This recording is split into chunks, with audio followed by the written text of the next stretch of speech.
तो हम डिस्कस कर रहे थे लेक्सेटिव्स को। जब आपका फूड जो है वो स्टे नहीं करेगा इंटेस्टाइन में, तो उसकी वजह से जो है आपके फूड में से जो माइक्रो न्यूट्रिएंट्स हैं, स्पेशली विटामिन्स, मिनरल्स, वही इनकी एब्जॉर्प्शन नहीं हो सकेगी। और वो एज सच बॉडी से जब स्टूल के फॉर्म में एक्सक्रीट हो गया है, तो ओके, एज सच जब एक्सक्रीट हो गया है तो फिर इनकी डेफिशिएंसी जो है वो डेवलप हो जाती है बॉडी में। तो लेक्सेटिव्स का लॉन्ग टर्म इनटेक रिकमेंडेड नहीं है।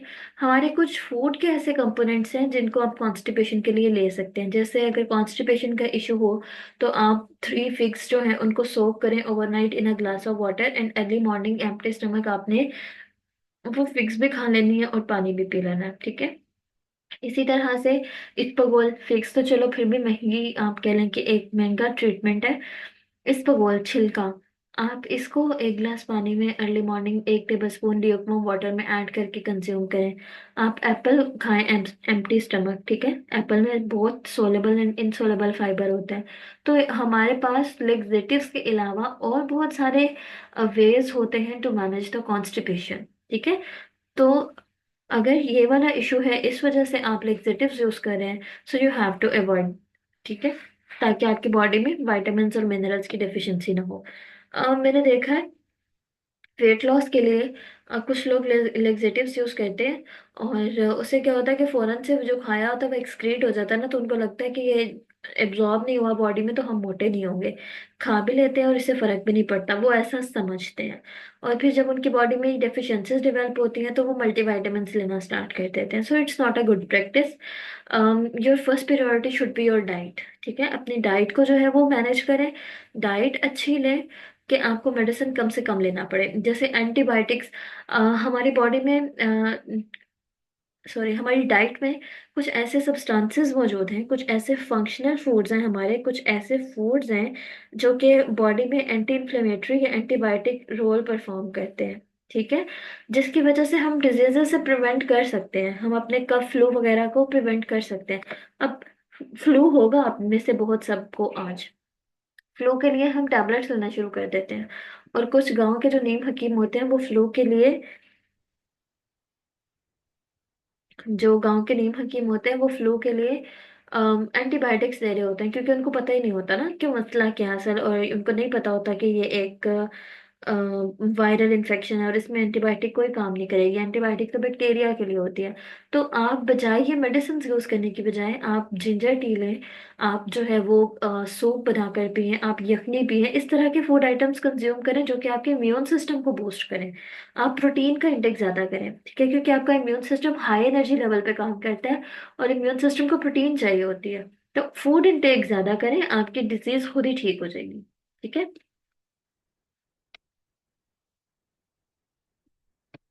नेक्स्ट हमारी जो क्लास ऑफ ड्रग है, नेक्स्ट हमारी जो क्लास ऑफ ड्रग है वो है एंटी डिप्रेसेंट। आधी अवाम जो है वो एंटी डिप्रेसेंट कंज्यूम कर रही होगी जो यहाँ पर मौजूद है, ठीक है। तो एंटी डिप्रेसेंट का इंटेक बहुत बढ़ गया है हमारी यंग पॉपुलेशन में। और रीजन क्या है?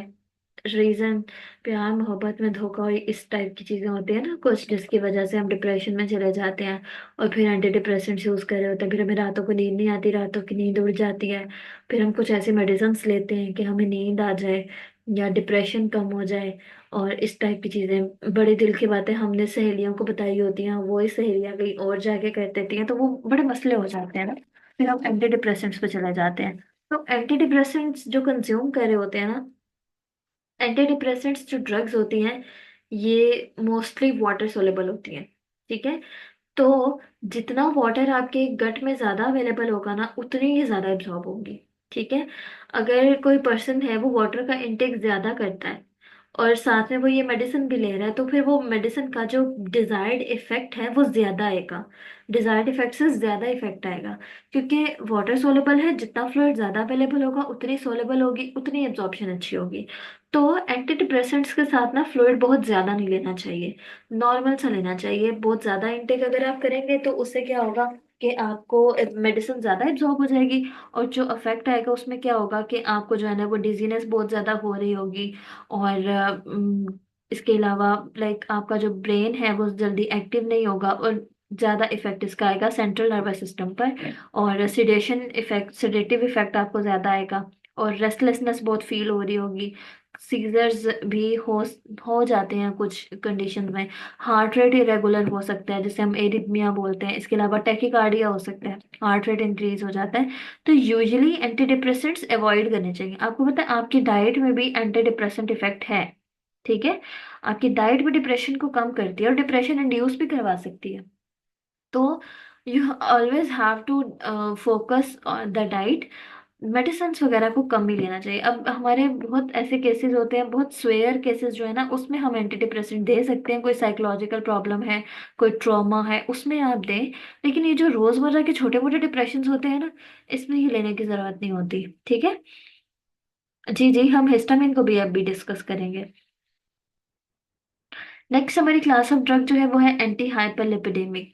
जैसे कि मतलब ये वो वाली ड्रग्स हैं जो कि ब्लड में लिपिड्स लेवल को कम करने के लिए यूज होती हैं। जो हमारे हाइपरटेंशन के पेशेंट्स होते हैं जिनकी लिपिड प्रोफाइल बढ़ी हुई होती है, तो वो मोस्टली इसे यूज करे होता है, स्टैटिन्स।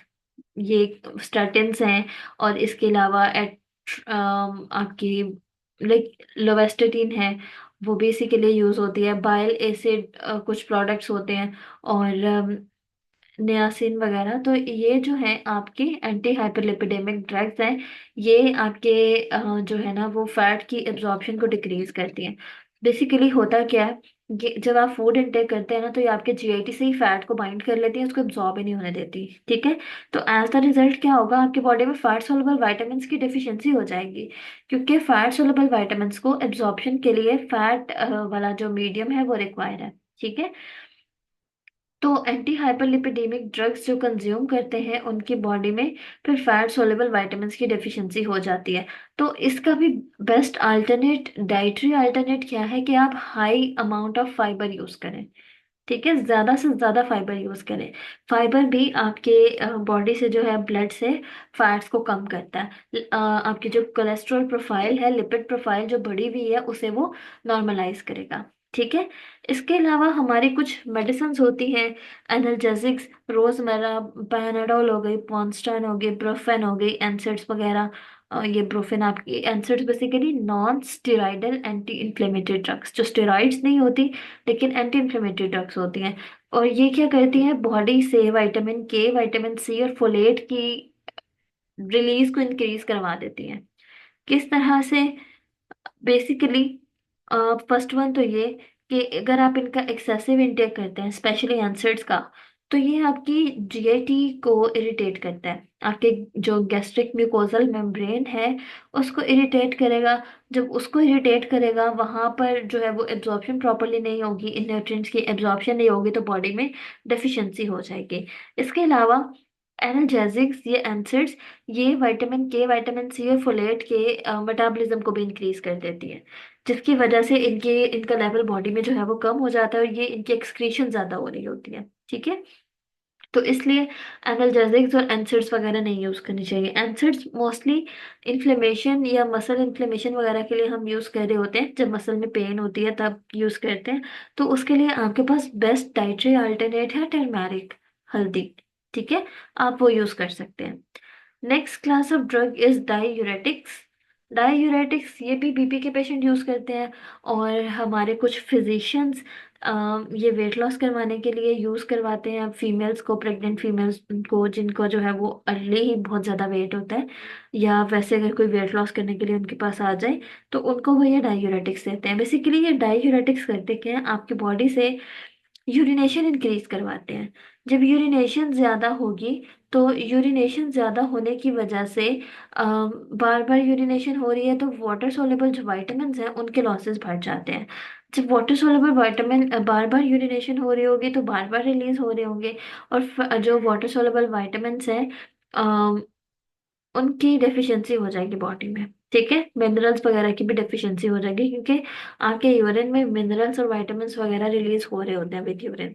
तो ये वाला जो वेट लॉस है डायूरेटिक से, ये हेल्दी वेट लॉस नहीं है। हमारी बॉडी तीन तरह का वेट होता है, मसल्स होते हैं, फैट होता है और वाटर होता है। तो वेट लॉस के लिए you have to lose the fat mass, not the muscle mass और नॉट द वाटर मास। ठीक है। तो इसलिए डाययूरेटिक्स कभी भी यूज नहीं करने चाहिए। They are not the healthy option to lose the weight. ये आपको टेम्परेरी जो है वो रिजल्ट देंगे, परमानेंट या आपको कोई भी जो है वो आपको अफेक्ट नहीं देंगे। ठीक है। नेक्स्ट है हमारे पास histamine blockers. Histamine blockers basically इनको हम H2 रिसेप्टर एंटागोनिस्ट भी बोलते हैं, जो कि बॉडी में इन्फ्लेमेशन वगैरह रिड्यूस करते हैं। ठीक है। तो ये जो हमारे H2 रिसेप्टर एंटागोनिस्ट हैं या हिस्टामिन ब्लॉकर्स हैं, इनकी वजह से B12 की डेफिशिएंसी होती है। क्यों डेफिशिएंसी होती है? बेसिकली हिस्टामिन ब्लॉकर्स या H2 ब्लॉकर्स जो हैं, ये क्या करते हैं, ये आपकी बॉडी में गैस्ट्रिक एसिड के सिक्रीशन को रिड्यूस करते हैं। ठीक है। और हिस्टामिन का बहुत इंपॉर्टेंट रोल होता है गैस्ट्रिक एसिड को रिलीज करने में। तो जब गैस्ट्रिक एसिड की रिलीज अफेक्ट होगी, तो आपका जो स्टमक की पीएच इतनी एसिडिक होती है, या गैस्ट्रिक जूस जो रिलीज होता है, यहाँ से विटामिन्स और मिनरल्स की एब्जॉर्प्शन हो रही होती है। ठीक है। आपका B6 है, B12 है, वो यहाँ से एब्जॉर्ब हो रहे होते हैं due to the acidic pH. तो जब आपके ये H2 ब्लॉकर्स की वजह से ये रिलीज नहीं हो रहा होगा, गैस्ट्रिक जूस नहीं बन रहा होगा, तो फिर आपकी बॉडी में B12 की प्रॉपर एब्जॉर्प्शन नहीं होगी और B12 के लेवल जो है वो डिक्रीज हो जाएंगे, क्योंकि इसको एसिडिक मीडियम रिक्वायर है फॉर इट्स एब्जॉर्प्शन। इसके अलावा जब आप ये यूज कर रहे होते हैं हिस्टामिन, तो इसकी वजह से इंट्रिंसिक फैक्टर भी रिलीज नहीं होता, जो कि विटामिन B12 की एब्जॉर्प्शन करवा रहा होता है। B12 की भी और इसके अलावा और भी बहुत सारे न्यूट्रिएंट्स की एब्जॉर्प्शन करवा रहा होता है। एंटासिड्स भी सेम रोल। एसिड जो है वो उसके प्रोडक्शन को इनहिबिट करवाती हैं। ये स्टमक एसिड प्रोडक्शन की इनहिबिशन होती है, जिसकी वजह से आपकी B12, आयरन और B1 की डेफिशिएंसी हो जाती है। उसकी रीजन भी यही है कि इनको एसिडिक एनवायरनमेंट चाहिए for their absorption. Next class of drug is anticoagulants. Anticoagulants basically ये किन लोगों को दी जाती है एंटीकोगुलेंट्स? ये तो बहुत इजी है, आप लोग बताएं।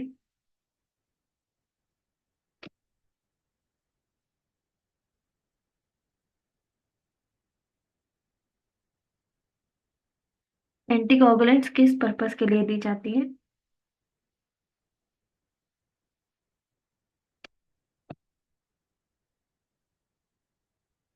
क्लॉटिंग, हाँ जी।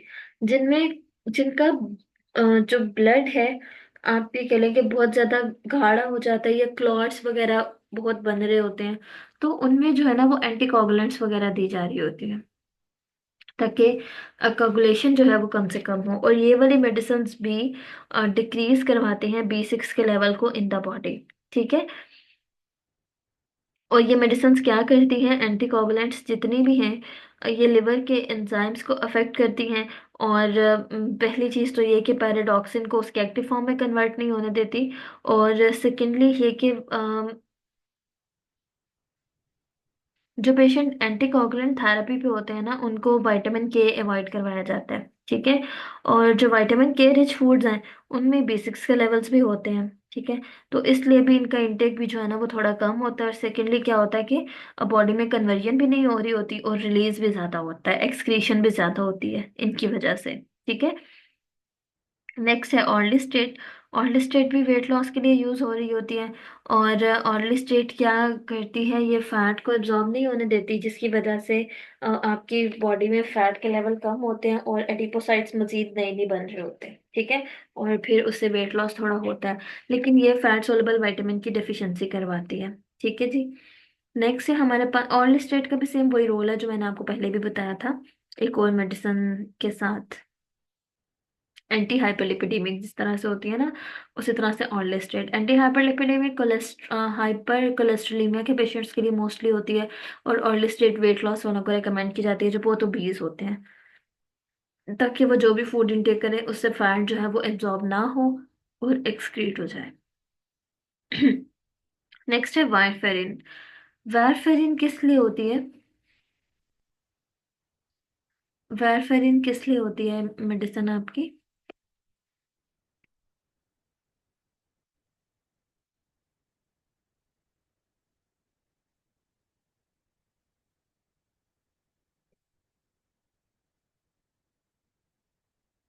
हार्ट डिजीज जी, ब्लड थिनर है to prevent the clotting. Basically warfarin भी एंटीकोगुलेंट है और ये भी ब्लड क्लॉटिंग से प्रिवेंट करता है, ठीक है।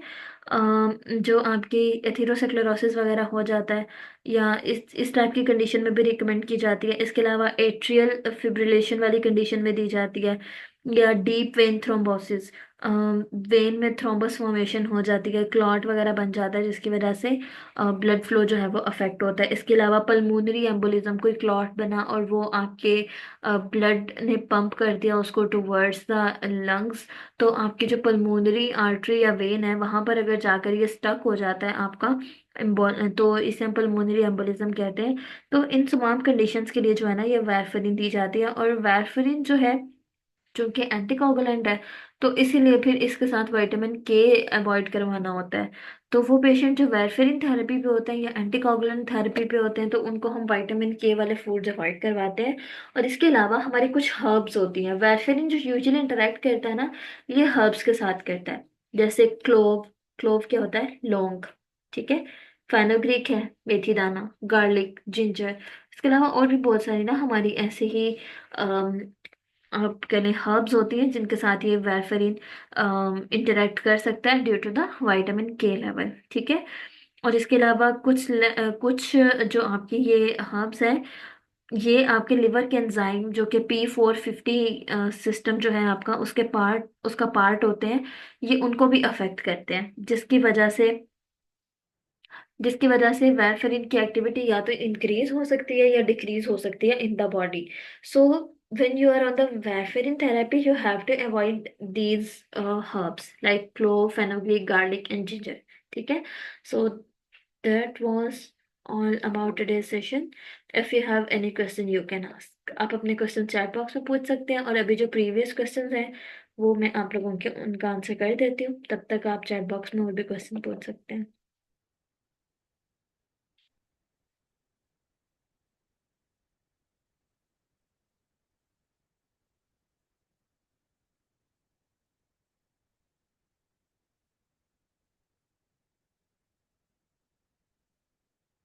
अच्छा, क्वेश्चन है कि फिर हमें एंटीडियोप्लास्टिक ड्रग्स लेस लेनी चाहिए या बिल्कुल नहीं लेनी चाहिए।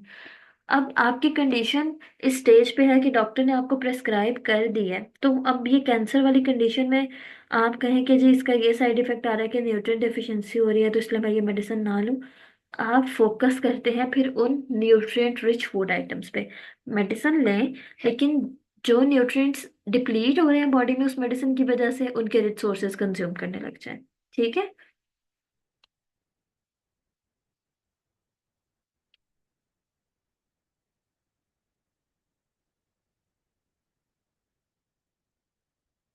जिन लोगों को फीवर रहता है क्या ये ड्राई फ्रूट्स भी ले सकते हैं during seasonal fever, because stomach, during the fever आपकी कैलोरिक रिक्वायरमेंट्स इंक्रीज हो जाती हैं।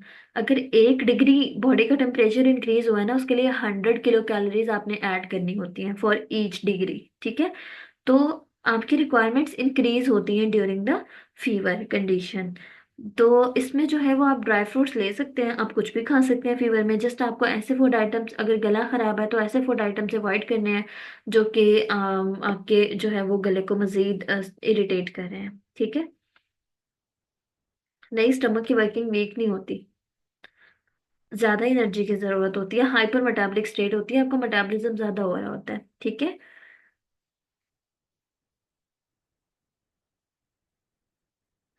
अच्छा, क्वेश्चन है अगर एलर्जी हो जाए तो बेस्ट डाइट कौन सी है। आपको जिस फूड आइटम से एलर्जी हुई है आपने उसको अवॉइड करना है, ठीक है। एलिमिनेशन डाइट होती है बेसिकली इसके लिए। और जो आपके डिटॉक्स डाइट होती है ना, मतलब जो बॉडी की क्लीनिंग करवाते हैं जैसे फाइबर वगैरह, तो ये कोई भी ऐसा स्पेसिफिक फूड नहीं है जो कि एलर्जी को ट्रीट करे। तो आप क्या करेंगे, जिस फूड आइटम से एलर्जी है वो कम लेंगे और साथ में जो है वो बॉडी को क्लीन करने वाली डाइट कंज्यूम करेंगे, ठीक है। सीजनल एलर्जी जैसे हो जाती है ना, तो इसमें आप जिंजर ले सकते हैं और सिट्रस फ्रूट्स, विटामिन सी वगैरह, आप इनको कंज्यूम कर सकते हैं, ठीक है। डायूरेटिक्स, हमें डायूरेटिक्स ड्रग, को लेने के बाद कौन सा फूड या कौन सा फूड ज्यादा कंज्यूम करना चाहिए? अगर आपको डायूरेटिक दी जा रही है ना due to the blood pressure, hypertension वगैरह की वजह से आपको डायूरेटिक यूज करवाई जा रही है, तो आप फ्रूट्स एंड वेजिटेबल्स का इंटेक ज्यादा से ज्यादा करें, उसमें भी जो वाइटामिन आपको मिल जाएंगे। ठीक है।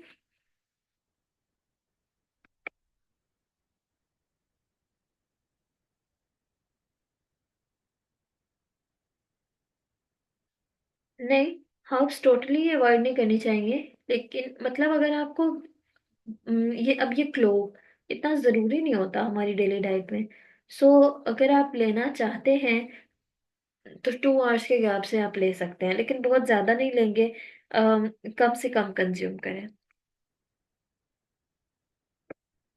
हिस्टामिन ब्लॉकर का सेकंड नेम है H2 रिसेप्टर्स एंटागोनिस्ट। ये गैस्ट्रिक एसिड की सिक्रीशन को कम करते हैं। जब गैस्ट्रिक एसिड आपका रिलीज नहीं होगा, गैस्ट्रिक जूस रिलीज नहीं होगा, तो आपके जो B12 है उसकी एब्जॉर्प्शन नहीं होती। B12 को एब्जॉर्प्शन के लिए एसिडिक इन्वायरमेंट चाहिए, जो कि एसिडिक इन्वायरमेंट नहीं बनता आपके H2 ब्लॉकर्स की वजह से। 3 से 4 साल के बच्चों में कॉन्स्टिपेशन को कैसे मैनेज करें? आप उनको ये दे सकते हैं, केस्टर ऑयल। ठीक है। आप उनको केस्टर ऑयल दें, आप उनको सोक करके फिक्स दे सकते हैं। इसके अलावा आप उनको फाइबर वाले जो फूड आइटम्स हैं आप वो दें। ठीक है। लाइक आप उनको होल फ्रूट कंज्यूम करवाएं। बच्चे यूजुअली मैदे वाली चीजें कंज्यूम कर रहे होते हैं 3 4 साल वाले। फ्रूट ये मार्केट से जो जूस मिलता है वो लेते हैं, उसमें चीनी ज्यादा होती है, और वो सलांटियाँ खा रहे होते हैं, बिस्किट खा रहे होते हैं, इस वजह से कॉन्स्टिपेशन हो जाती है। उनको जो आपकी होल व्हीट चपाती है वो दे। ये 3 4 साल के बच्चे खाना खा रहे होते हैं। आप इनको होल व्हीट चपाती दें, वाटर का इंटेक ज्यादा करवाएं। इसके अलावा गुलकंद होती है वो कॉन्स्टिपेशन के लिए, आप वो यूज करा सकते हैं। आप इनको वाटर में इसबगोल ऐड करके दे सकते हैं। आप इनको केस्टर ऑयल दे सकते हैं। जी, गार्लिक अवॉइड करना चाहिए। बॉडी में टॉक्सिन बॉडी में जो टॉक्सिन्स बनते हैं ना, एज सच उनका नेम नहीं है। बेसिकली आपकी बॉडी में मेटाबॉलिज्म के रिजल्ट में फ्री रेडिकल्स बन रहे होते हैं। वही फ्री रेडिकल्स को हम टॉक्सिन्स बोलते हैं। फ्री रेडिकल्स ये इंटरेक्ट करते हैं आपके सेल्स के साथ, और उनकी सेल मेम्ब्रेन को रप्चर करते हैं, डैमेज करते हैं। तो अ, ये फ्री रेडिकल से प्रिवेंट करने के लिए या इनके लेवल को कम करने के लिए आप एंटीऑक्सीडेंट का इंटेक करें। ठीक है। एंटीऑक्सीडेंट्स कहाँ से मिलते हैं? आपके फ्रेश फ्रूट्स एंड वेजिटेबल्स, जितने भी green, red, yellow, orange, purple, ये जितने भी आपके फाइटोकेमिकल्स वाले फूड आइटम्स होते हैं ना, इनमें ये होते हैं। ठीक है।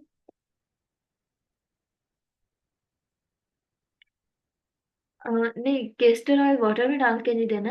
आप 1 टेबल स्पून उनको मिल्क में दे सकते हैं। ल्यूक वार्म होना चाहिए। ठीक है। आप 1 सा टाइम भी दे सकते हैं, आप दिन में 2 दफा भी दे सकते हैं, 3 दफा भी दे सकते हैं। केस्टर ऑयल का साइड इफेक्ट नहीं आएगा। इस्बगोल एंड फिग, ये आपने क्या वर्ड लिखे हैं बुशरा? मैं इसबगोल बेसिकली ये छिलका होता है जो हम खा रहे होते हैं। डायरिया हो जाता है तो दही में डाल के वाइट कलर का खा रहे होते हैं ना। आप कॉन्स्टिपेशन के लिए पानी में ये जो चिया सीड्स होते हैं वो भी डाल के दे सकते हैं। जी, डेयरी आइटम से म्यूकस प्रोडक्शन होती है। अगर मैनेज कैसे करें? अगर आपको डेयरी से ही म्यूकस का इशू आ रहा है तो आप डेयरी आइटम्स ना यूज करें। सिंपली उनको एक्सक्लूड कर दें। कैल्शियम के दूसरे सोर्सेज ले लें। कुछ को योगर्ट से होती है, मिल्क से नहीं होती। कुछ को मिल्क से होती है, योगर्ट से नहीं होती। तो अगर दोनों से हो रही है फिर आप इसको अवॉइड करें। बेसिकली वो गैसीन एलर्जी हो जाती है समटाइम, तो इसलिए। फ्री रेडिकल के आगे नेम है या बस फ्री रेडिकल ही? ये ना, फ्री रेडिकल का क्या मतलब होता है, जैसे आपने लिया सोडियम क्लोराइड, बॉडी में जाके जब डाइजेशन होगी, एब्जॉर्प्शन होगी, मेटाबॉलिज्म होगा, सोडियम अलग हो जाएगा, क्लोराइड अलग हो जाएगा। ठीक है। सोडियम अगर किसी प्रोसेस में इन्वॉल्व है वो यूटिलाइज हो जाएगा, और क्लोराइड जो है वो एज सच फ्री इधर उधर घूमता रहेगा। उसे अब अपने साथ बाइंड करने के लिए कुछ चाहिए, तो वो जाके जब अगर उसको कोई और अगर एंटीऑक्सीडेंट मिल जाएगा तो उसके साथ बाइंड हो जाएगा, न्यूट्रलाइज हो जाएगा, स्टेबल हो जाएगा। लेकिन अगर उसे कुछ नहीं मिलेगा तो वो आपके सेल में ब्रेन को रप्चर करेगा, डैमेज करेगा, उनके साथ जाकर इंटरेक्ट करेगा, क्योंकि अब वो अनस्टेबल हो गया ना, उसे चाहिए अपनी वैलेंसी पूरी करने के लिए। तो फ्री रेडिकल्स के नाम क्या होते हैं? यही क्लोराइड रेडिकल बन गया। ठीक है, इस तरह के रेडिकल्स बन जाते हैं। सर्जरी के बाद ना बनाना और मिल्क इसलिए अवॉइड करवाते हैं कि कुछ लोगों को लगता है कि ये आपकी हीलिंग प्रोसेस को हिंडर करता है, या ये म्यूकस प्रोड्यूस करवाता है, प्रॉपरली हील नहीं होने देता। तो अगर ऐसा केस, मतलब अगर पेशेंट में हीलिंग का इशू आ रहा है, हीलिंग प्रॉपर नहीं हो रही, फिर आप अवॉइड करवा दें। अदरवाइज कोई जरूरी नहीं है सर्जरी के बाद इसे अवॉइड करना। एक ये मिथ भी है। लेकिन कुछ लोगों में ना इशू आता है मिल्क कंजम्पशन से, जिनको मिल्क से एलर्जी भी होती है।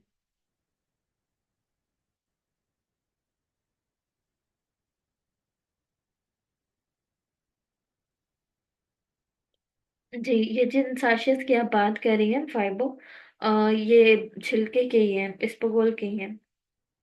आप ये यूज कर सकते हैं। अच्छा, ये सोलेबल फाइबर होता है, लेकिन आई थिंक कि ये थोड़ा एक्सपेंसिव होगा। साशे की फॉर्म में एक प्रोडक्ट है। अगर आप इसबगोल वैसे ले लेते हैं, इसबगोल ना ले, आप वेजिटेबल्स का इंटेक शुरू कर दें। गाजर खाएं, मूली खाएं, चुकंदर खाएं, ये कैबेज खाएं। तो आपकी कॉन्स्टिपेशन इससे भी सॉर्ट आउट हो सकती है। बस फाइबर लेना है, किसी भी फॉर्म में ले सकते हैं। ठीक है। और किसी का कोई क्वेश्चन?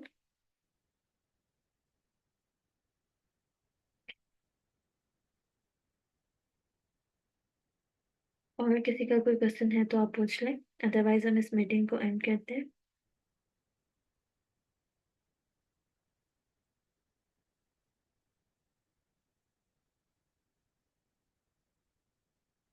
Headaches.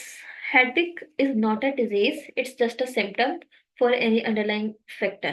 लाइक आपको हाइपरटेंशन में हेडेक होती है, आपका बीपी लो होता है तो हेडेक होती है, आपको इलेक्ट्रोलाइट इम्बैलेंस होता है तो हेडेक होती है। तो अगर हेडेक आपको बीपी लो होने की वजह से हो रही है ना, तो आप पानी में नमक डाल के पी लें। It's good. क्योंकि सोडियम सबसे जल्दी आपका जो है ना वो बीपी करता है मेंटेन। तो ये, और या फिर आपके लिए अच्छा है कि आप इलेक्ट्रोलाइट वाटर जो है वो लें। इलेक्ट्रोलाइट वाटर जो ओआरएस वगैरह होता है आप वो ले सकते हैं। लेकिन हेडेक की पहले वजह पता होनी चाहिए। ऐसा नहीं कि हाइपरटेंशन की वजह से हेडेक हो रही है, पानी में और नमक डाल के खा लो, फिर आप अल्लाह ताला के पास पहुंच जाएंगे। ठीक है। डिप्रेशन। डिप्रेशन में वैसे सॉल्ट तो नहीं इतना यूज करवाया जाता। ये मैंने पहली बार आपसे सुना है।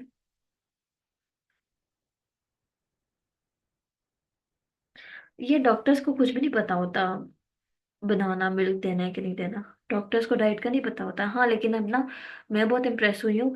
एक एमबीबीएस डॉक्टर ने क्लिनिकल न्यूट्रिशन से रिलेटेड पूरा एक प्रैक्टिकल मैनुअल प्रिपेयर किया। लाइक अब डॉक्टर्स जो हमारे अब अपकमिंग डॉक्टर्स हैं ना, वो इस चीज़ को अप्रिशिएट करते हैं कि you have to manage your diet along the drugs. लेकिन जो पहले वाले डॉक्टर्स हैं ना, उनके दिमाग में कोई खन्नास भरा हुआ है। वो डाइट को बिल्कुल लाइक अच्छा नहीं समझते। वो कहते हैं बस मेडिसिन लो, हमारी इंस्ट्रक्शंस फॉलो करो, हम सब कुछ हैं, you don't have any idea. तो डॉक्टर के साथ आपने कन्फ्लिक्ट नहीं क्रिएट करना। आप जो है ना वो अगर कह रहे हैं ना कि नहीं देना, तो फिर ना दें, वरना एवं बिला वजह में आपका वहां पे ना वो लड़ाई झगड़ा हो जाएगा। ठीक है। अगर डॉक्टर ने मना किया ना, तो फिर रुक जाएं। लेकिन अगर आप हॉस्पिटल में इंटर्नशिप करने गए हैं, वहां पर डॉक्टर ने मना किया हुआ है, तो रुक जाएं। अगर पेशेंट आपके पास खुद आपके क्लिनिक में आ रहा है ना, तो ना रुकें। तो उसको बताएं कि इससे कोई मसला नहीं है, आप ले सकते हैं। ठीक है। ये ठंडा गर्म कुछ नहीं होता। जस्ट क्वांटिटी ऑफ फूड जो है ना वो मैटर करती है। ठीक है। अब कहते हैं अलसी की पिन्नियाँ सर्दियों में इसलिए खाते हैं क्योंकि वो गर्म होती हैं, गर्मी प्रोड्यूस हो इसलिए। अलसी अगर आप 1 टीस्पून डेली बेसिस पर कंज्यूम करते हैं, इवन गर्मियों में भी, तो आपकी बॉडी को बेनिफिशियल इफेक्ट मिलेगा। बॉडी की चिलेशन होती है, क्लीनिंग होती है, आपकी बॉडी में अच्छा इफेक्ट आता है। आपके ओमेगा 3 फैटी एसिड्स अच्छे। अच्छा हाँ, फिश सर्दियों में खाओ, गर्मियों में नहीं खानी। क्यों? गर्मियों में क्या ओमेगा 3 की जरूरत नहीं होती। तो ये बड़े मिथ्स है ना, डॉक्टर्स को पता नहीं किन्होंने सिखा दिया है। तो ये मिथ्स होते हैं। ठीक है। ऐसी कोई बात नहीं है, लेकिन ये बात माइंड में रखें, अगर आप कहीं पे इंटर्नशिप करने गए हैं या किसी के अंडर काम कर रहे हैं और उसने आपको इतनी अथॉरिटी नहीं दी कि आप उसे फूड प्रिस्क्राइब कर सकें, तो कभी नहीं आपने कहना कि खाओ केला या पियो दूध, ठीक है? ऐसा नहीं कहना। डॉक्टर ने अगर एक बात मना कर दी है तो मना ही रहने दें, उसे कहें, कुछ भी ना कहें, अल्टरनेट बता दें कि तुम ये खा लो इसकी जगह। वरना ये कॉन्फ्लिक्ट से हमेशा बचना चाहिए, ठीक है? सो आई थिंक आप लोगों को बहुत सारी चीज़ें क्लियर हुई भी होंगी आज के हमारे सेशन में। और इंशाल्लाह हमारे इस तरह के सेशंस जो हैं वो फ्यूचर में भी होते रहेंगे। अगर आप ज्वाइन करना चाहें तो आप ग्रुप में रह सकते हैं। और सर्टिफिकेट्स में दोबारा से रिपीट कर दूं कि एक क्विज़ होगा, क्विज़ की डेट भी मैं अनाउंस कर दूंगी और उसका जो क्राइटेरिया होगा वो भी ग्रुप में अनाउंस कर दूंगी, उसकी बेस पे आपको सर्टिफिकेट मिलेगा, ठीक है? सो आई थिंक किसी का और कोई क्वेश्चन नहीं है, अगर हो तो आप इनबॉक्स में पूछ सकते हैं। Thank you so much. अल्लाह हाफिज़।